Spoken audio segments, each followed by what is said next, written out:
আসসালামু আলাইকুম, কেমন আছেন সবাই?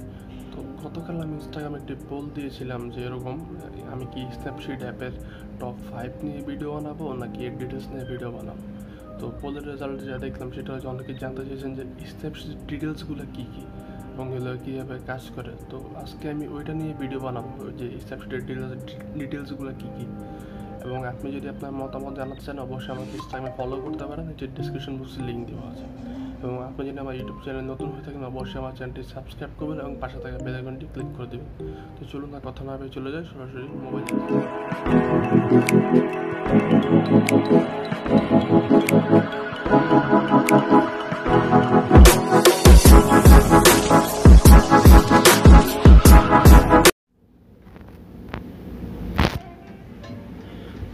তো গাইজ, প্রথমে আপনাকে যেটা করতে হবে সেটা হলো যে আপনার মোবাইলের প্লে স্টোরে গিয়ে আপনাকে সার্চ দিতে হবে যে স্ন্যাপশিট, এবং সেখান থেকে অ্যাপটি ইনস্টল করে নিতে হবে।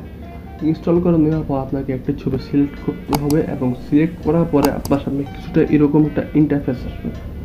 তো এখানে আপনি বিভিন্ন 3টা অংশ বা 4-5টা অংশ দেখতে পাবেন। আমরা জেনে নিই একে একে যে এগুলা কী কাজ করে এবং এগুলা কী কী। তো প্রথমে যেটা হলো সেটা হলো যে আপনি যদি একটি ছবি এডিট করলেন, সাপোজ আপনি ব্রাইটনেস এখানে বাড়িয়ে ফেললেন, আপনার এখানে দরকার নেই ব্রাইটনেস, তো আপনি চাইলে এই অপশনে গিয়ে সেখান থেকে আনডো করে ব্যাপারটা আবার আগের মতো পুরোনো সেট করতে পারেন। এরপর যেটা আছে যে এই আই অপশন, এই আই অপশনে ক্লিক করলে আপনি আপনার ছবির ডিটেলস, এটি কীভাবে তোলা হলো, কবে তোলা হলো, আপনার ছবির আইএসও কত ছিল, কত মেগাপিক্সেল, আপনি এগুলো দেখতে পারবেন। এরপর 3 নম্বর যে 3 ডটে ক্লিক করলে আপনি সেটিংস দেখবেন। সেটিংসে দেখবেন যে উপর সবার আছে ডার্ক থিম। তো বেসিক্যালি আমি আজকে দেখলাম যে এই ডার্ক থিমটা নতুন এসেছে, এবং আপনি এখান থেকে আপনার ফরম্যাট এবং কোয়ালিটিগুলো জেপিজি আপনি সিলেক্ট করতে পারেন। আপনি যদি জেপিজি চান আপনি জেপিজি ইউজ করবেন, চাইলে আপনি পিএনজি ফর্মও ছবিটা আগে নিতে পারেন। এরপরে যেটা আছে সেটা হচ্ছে এখানে কিছু ফিল্টার দেওয়া আছে, যেরকম portrait, smooth, pop, faded, glow, morning, bright, fine art এবং স্ট্রাকচার। তো এগুলো কীভাবে ব্যবহার করবেন আমি আপনাকে পরবর্তী ভিডিওটি দেখিয়ে দিব। এরপর নাম্বার 2 যেটা আছে সেটা হলো যে এখানে বিভিন্ন টুলস আছে। প্রথম টুলস যেটা সেটা হলো টিউনিং। তো টিউনিং এর আবার কী কী আছে? টিউনিং আছে brightness, contrast, saturation, ambience, highlights, shadows. আপনার যদি এটাকে একটু হালকা ডান দিকে নিয়ে আসেন দেখবেন যে 1 বাড়তেছে, যদি আপনাকে একটু বাম দিকে নিয়ে আসেন দেখবেন যে 1 কমতেছে। সেটা থেকে এটা আপনি অটো অ্যাড করতে পারেন, এখানে ক্লিক করলে এটা অটো হয়ে যাবে। তো এরপরে যেটা আছে সেটা হচ্ছে ডিটেলস। আপনার ডিটেলসে অপশন 2টা, এক হলো স্ট্রাকচার, 2 শার্পেনিং। সেম এটা আগের মতো কাজ করে। এরপর যেটা আছে সেটা হচ্ছে কার্ভ আর টোন কার্ভ, যেটা আমার মতে ছবির জন্য গুরুত্বপূর্ণ বিষয়।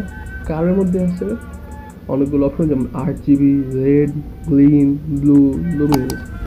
এখানে যদি ক্লিক করেন দেখবেন যে আরও কিছু অপশন আছে, যে neutral, soft contrast, hard contrast, যেগুলো কার্ভের ক্ষেত্রে খুব ভালো কাজে দেয়। এরপর আছে হোয়াইট ব্যালেন্স। তো হোয়াইট ব্যালেন্সগুলো অপশন আছে যে টেম্পারেচার এবং প্রিন্ট, এই দুটো অপশন আছে। তো এগুলো কীভাবে কাজ করে আমি আপনাদেরকে নেক্সট ভিডিওতে পার্ট 2তে বলে দিব। তো এবার হলো যে ক্রপ, আপনি চাইলে আপনার ছবি ক্রপ করতে পারেন। এখানে বিভিন্ন রেশিও আছে, যেমন 7:5, 4:9।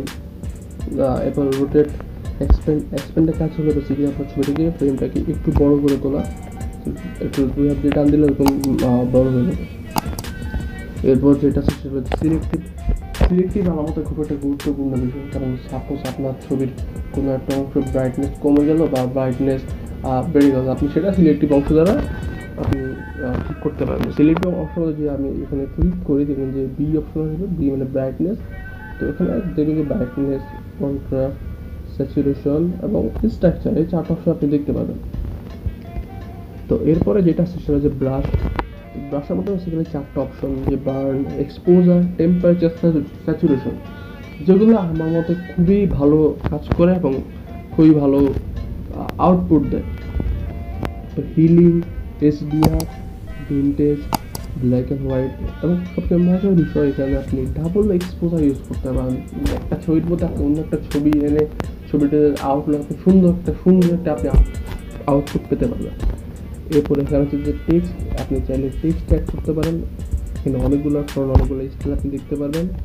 টেক্সটে পাচ্ছি যে ফ্রেম, আপনি চাইলে আপনার ছবিতে ফ্রেম অ্যাড করতে পারবেন, যেটা আমার মতে একটু কাজে দেয়। আবার এটা সম্পূর্ণ আপনার উপর নির্ভর, আপনি চাইলে ইউজ করতে পারেন। তো আমার মতে স্ন্যাপসিডের সবচেয়ে সুন্দর একটা অংশ হলো যে ব্ল্যাক অ্যান্ড হোয়াইট প্রিন্ট।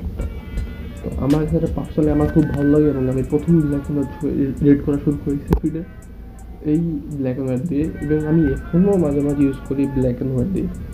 হ্যাঁ, তো আপনারা চাইলে ইউজ করতে পারেন। আমাকে কমেন্ট বক্সে অবশ্যই জানাতে পারেন যে আপনাদের স্ন্যাপসিডের কোন অংশটি পছন্দীয়, এবং আপনারা কীভাবে কী করতে কী পছন্দ করেন।